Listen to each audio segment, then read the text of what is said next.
আমাকে ঠকানোর অপরাধে একদিন তুমি নিজেও ঠকে যাবে। আমাকে ভীষণভাবে ঠকানোর জন্য হলেও একদিন তুমি কারো কাছে ঠকে যাবে।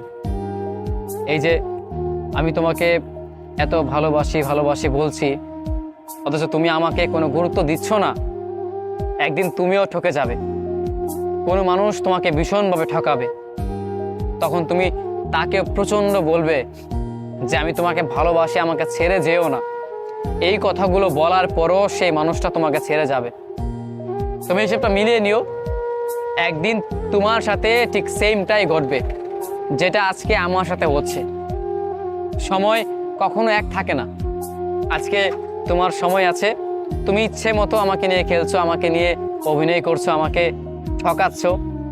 একটা সময়ের পর দেখতে পারবে কোনো এক মানুষ তোমাকে নিয়ে খেলবে, তোমাকে নিয়ে অভিনয় করবে, তোমাকে ভালোবাসবে না, ভালোবাসার বিনিময়ে তোমাকে অবহেলা করবে।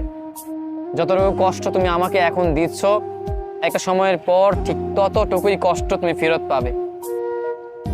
কারণ তুমি কাউকে কষ্ট দিবে আর বিপরীতে তুমি নিজেকে ভালো রাখবে, এমনটা কখনো হয়নি আর হবেও না।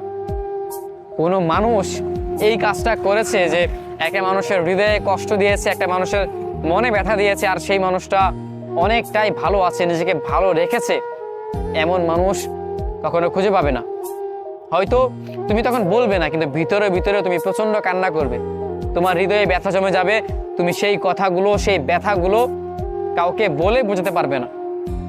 একদিন তুমি আসলেই অনেক কষ্ট পাবে। জানো আমি কি চাই?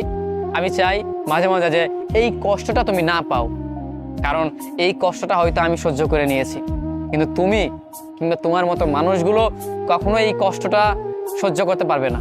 এই কষ্টের মূল্য কখনো কেউ দিতে পারবে না। আমি হয়তো সহ্য করে নিয়েছি, কিন্তু আমাদের মতো মানুষগুলো এটা মেনে নিয়েছি, কিন্তু তুমি কিংবা তোমাদের মতো মানুষগুলো কখনোই মানতে পারবে না।